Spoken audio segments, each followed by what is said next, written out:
That's right, boys. Today is the day we're finally replacing the terrible halogen bulbs that we have in the new headlights because, to be honest with you, I can't see anything. But with that, welcome back to the channel. Welcome to a beautiful day here in the great state of Texas. So I've ordered these.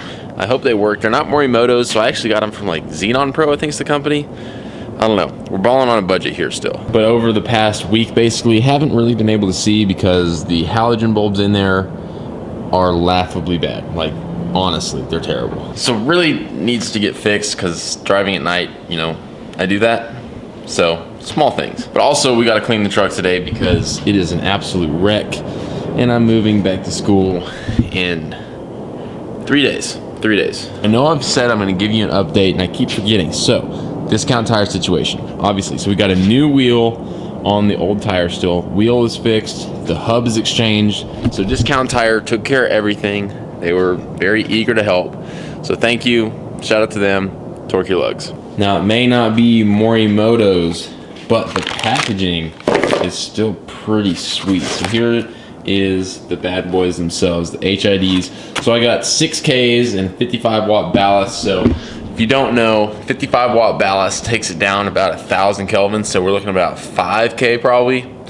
We're gonna see how it looks. It should be a good white light and really bright. So I hope it is at least. So I made the rookie move the other day of not latching my my toolbox when I picked it up. Yeah, I was working on the 91 and as you can see, yeah, it was getting cold. I was ready to go, forgot to latch it and whoops.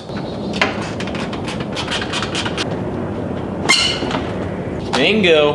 So now comes the part I'm a little less sure about, figuring out how all this stuff goes in there. So we may have a small little problem, guys. So here is the new bulb. It's the H1 HID bulb. Now put that next to the halogen. You'll notice something a bit different. Right in here. So this is an H7 bulb, which is confusing because if you look on the headlight, I'll show you guys. It says in the top corner, right up there, that y'all definitely can't see, it says H1. So seeing that, I ordered an H1 bulb.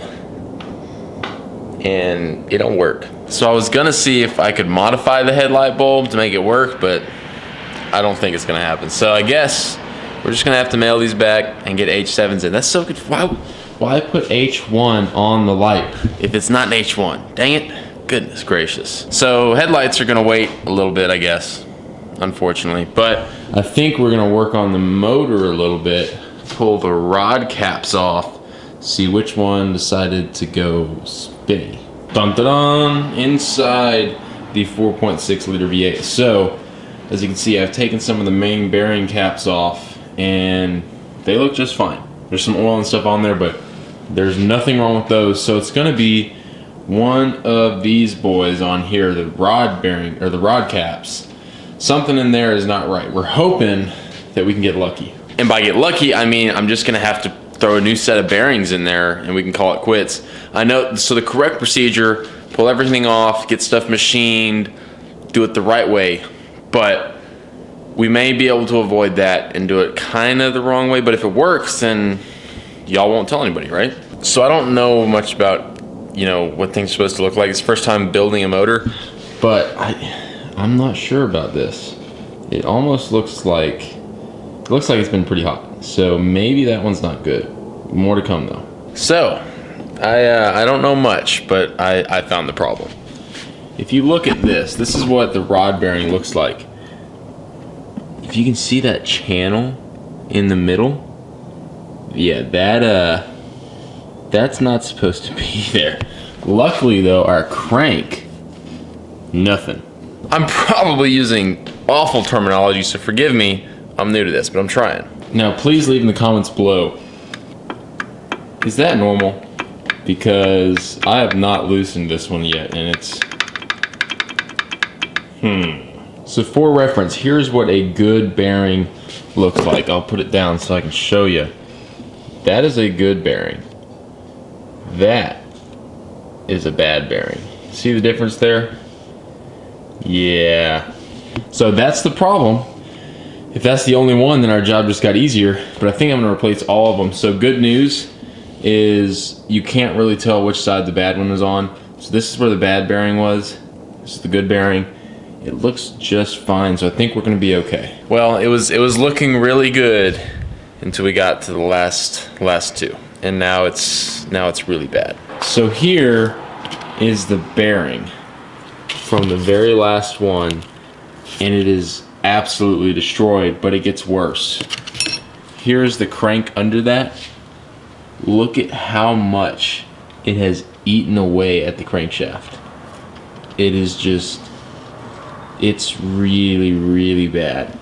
So I don't know what the plan is now. We're at the point with that where it's not just going to be a deal of replacing the bearings. The first one was spun.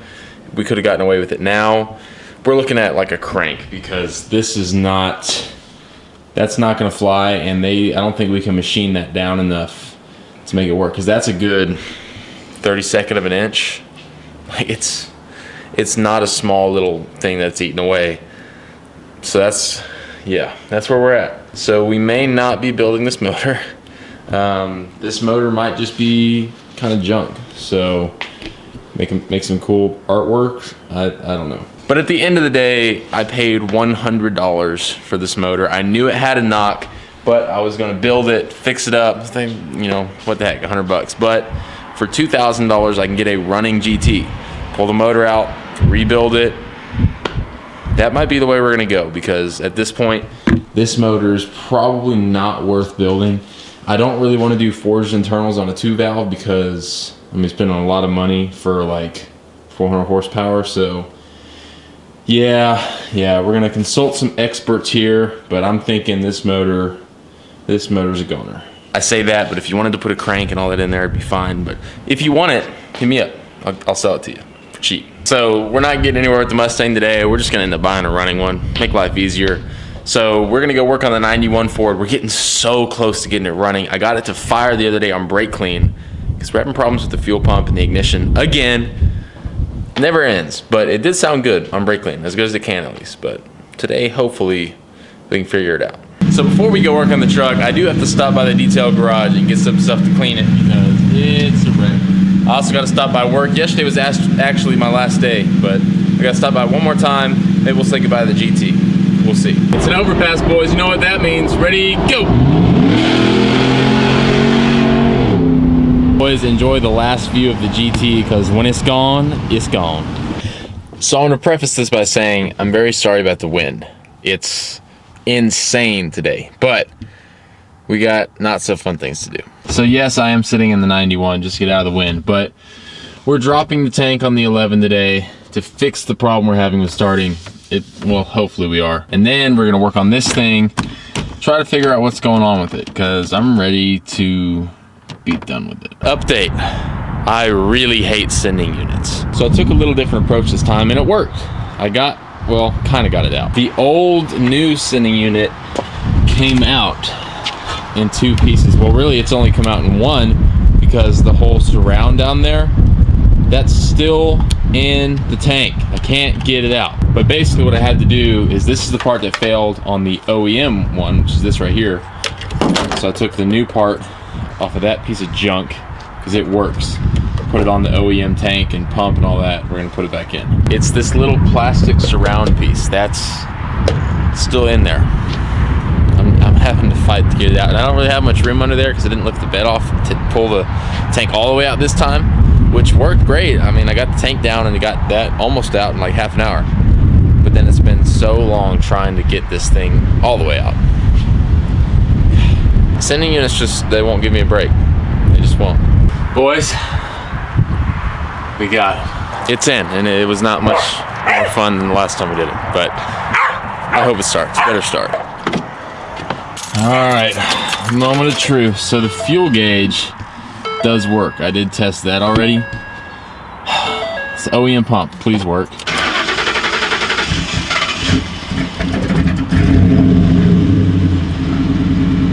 That was glorious, I guess. I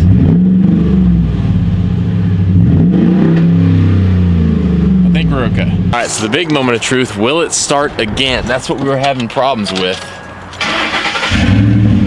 Woo! Yes, yes, yes, yes, yes. We did it, boys. We We did it.